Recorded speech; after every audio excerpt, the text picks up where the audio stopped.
Today, the 26th of August 2017, is another big day at Ubhetyan, Africa. Yeah, that's good luck.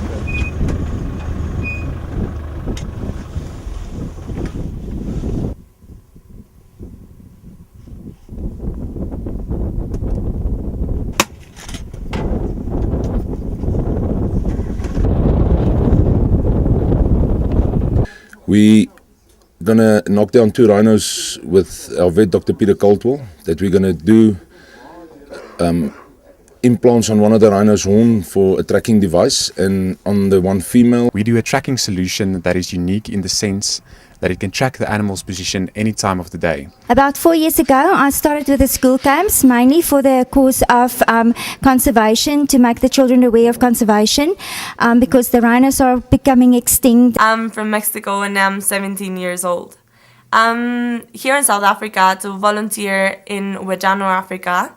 I came here at first because I wanted to get involved about animals, and I wanted to know a little bit more of how could I take care of the animals. All right, on the bull rhino that we did first, quite a nice big bull, we darted him.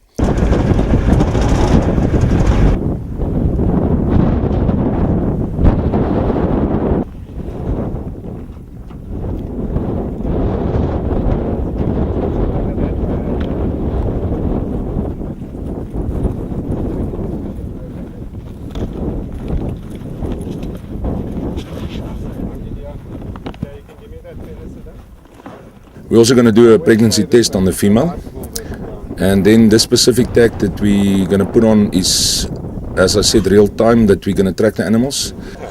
No, we don't need a tag. Where's that mechanism of yours? Yeah, I was working nicely. There's lots of sun there. Okay, Angie, where's the drill? You got the glues ready for me, Angie? Let's see what we can do here. Made some space on the horn to apply a tracking device which is solar powered. For today, we are only focusing on solar charging, self-sustained, rugged a tracking solution. It works via the cell phone signal. It's not really been done before, and during the tranquilization we just fitted it properly and we vaccinated the rhino, gave him his vitamins. In this time, what I've been doing is I'm getting to know what's the problematic today with the rhinos, with the lions, with the leopards, and how we're ending with the ecosystem and how we can take care of it.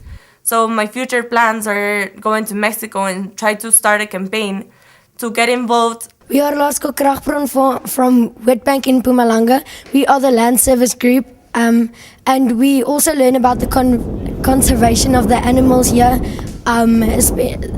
We just want to say thanks to Tony Susan and their team for saving the rhinos especially, and all the other extinct animals, and that they take care of them very well. And we also do the identification, and we learn lots about the animals. What I like doing is working with the kids and teaching them about the conservation of the animals. Identification, how to identify the different types of animals, asking them questions afterwards, testing them on their knowledge. So I decided to do school camps. I started advertising myself, and since then I do about 28 school camps a year. That's the Old Veld School, that is land service camps, leader identification, leader development camps, and our main course, like I say, is to get the children aware of conservation. So on this camp we do a lot of work with the animals, like working with rhinos, taking them to all the enclosures and telling them more about animals, like they would see on TV, just like more upfront with the animals, and that's about it. It's a technique we haven't used before, and it's a device that we've never fitted to rhino before. And I think that looking at the device and looking how it works, and with the cell phone signal in this area, I think it could potentially work really well. The drilling on the horn went really well. We could make a nice crevice for the device to fit in. The device is very light, and it's in a square box shape, a matchbox shape, and it all went well. The whole procedure went well. We fitted it with dental acrylic after pasting it with some Q-bond on to stay in place. And the rhino, after waking up, seemed quite comfortable. It didn't bother him at all. The device seems like it's positioned correctly.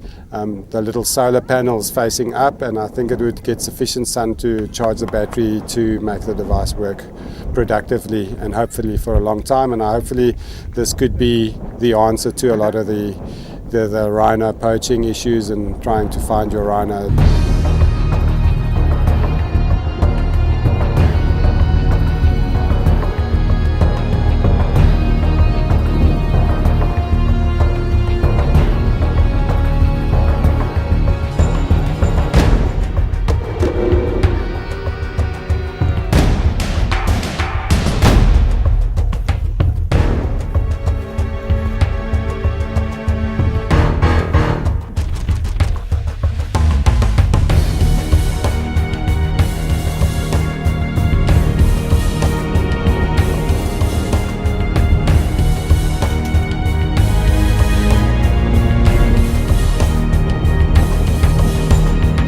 We started 2 years ago with this project, and the main focus was to get a tracking solution that's non-invasive, easy to fit, and can tell you beforehand what's going wrong with your animal.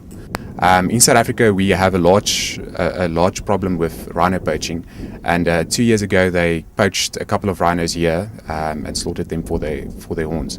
So that's where the project started.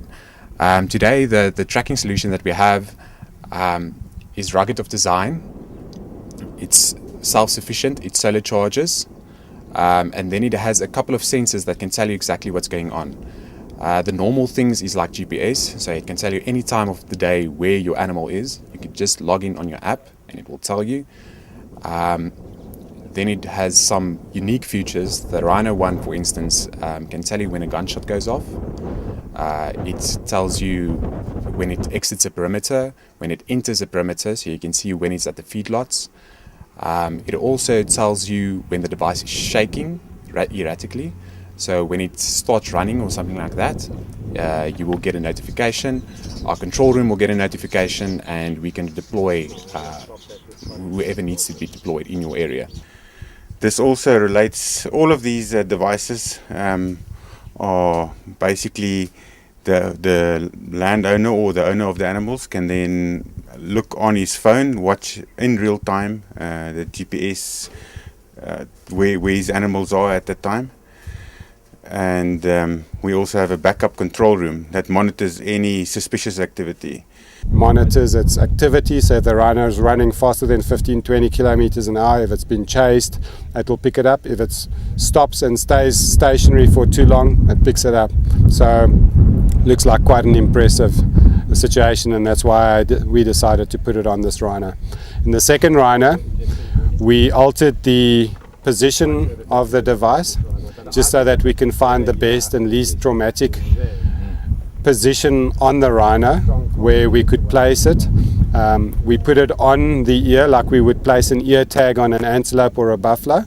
We made two little holes and placed it with two little holes with the device facing the back of the ear where it receives most of the sun.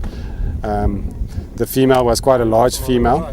She took a while to go down, but she was very safe, and it was actually perfect positioning because she stood straight up. I think it all went well. The tag works in such a way that if the animal moves too fast, it gives us a signal, an emergency signal that it phones us. Then you've got voice activation on the tag. If the animal is standing still for too long, we get an emergency signal also with voice activation. A third thing on this tag is any loud noises, certain decibels, gunshots that the tag picks up is also going to send us an emergency signal. She woke up well, and it looks like she doesn't bother her. She didn't shake her head. It seems like it's not pulling the ear down, not dragging the ear down. So it's a new invention that we've got on the property now, and state-of-the-art technology on this specific tracking device just to monitor our rhinos in future.